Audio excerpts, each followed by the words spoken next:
For today's video, nagpunta kami dito sa Casa Batik, Bayanihan, Gapan. Tapat lang siya ng Rustica sa may bypass. Then, liliko lang kayo kanan. Then, dire-diretso na siya at makikita nyo na nga itong Casa Batik. Ayan, nakita ko kasi sa Facebook page nila na ang ganda ng lugar. So, na-curious ako dahil mahilig nga tayo mag-selfie.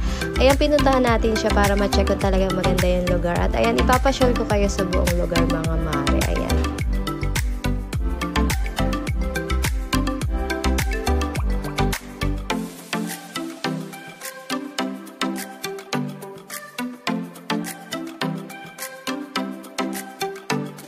And pwede rin kayo mag-picnic dyan, mga mare. And alam ko may mga snack and drinks din sila dyan na pwedeng mabili. So, pwede talagang pagbandingan ng family. Lalo pag Sunday, family day. Pwede nyo puntahan yan, mga mare. Para dyan kayo mag-spend time para sa inyong family. And then mag-selfie na rin.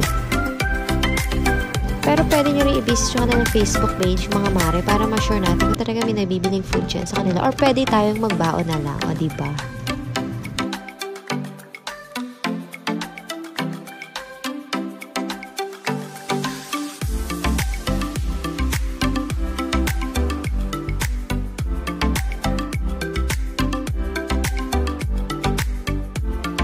At totoo nga ang Jesus, mga mare, ang ganda nga dito sa Casa Batik. Bagay na bagay ito sa mga mahihilig mag-selfie dahil maganda yung lugar. Masarap sa mata yung mga bonggambilya nila dito. At ayun nga, kapag medyo stress ka sa maghapon, pwede kang dumaan dito para tumambay at mag-unwind. Ayan, pwede mag-chill-chill. Ayan, talaga nakaka-relax tong lugar na to.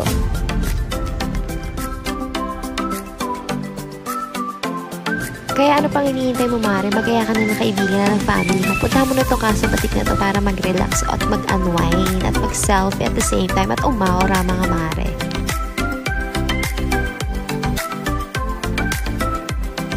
At na-tsempohan pa namin na dito si Mayor Joy Pascual sa Casa Batik. Kaya inaya ako, nakasama ko na magpa-picture sa kanya. So ayan, habang nakikipag-usap pa si Mayor sa mga senior natin dyan. Ayan. Ang ganda pala sa personal ni Mayor Joy. Fangirling. And after nun, umikot pa ulit kami sa buong lugar. Ayan.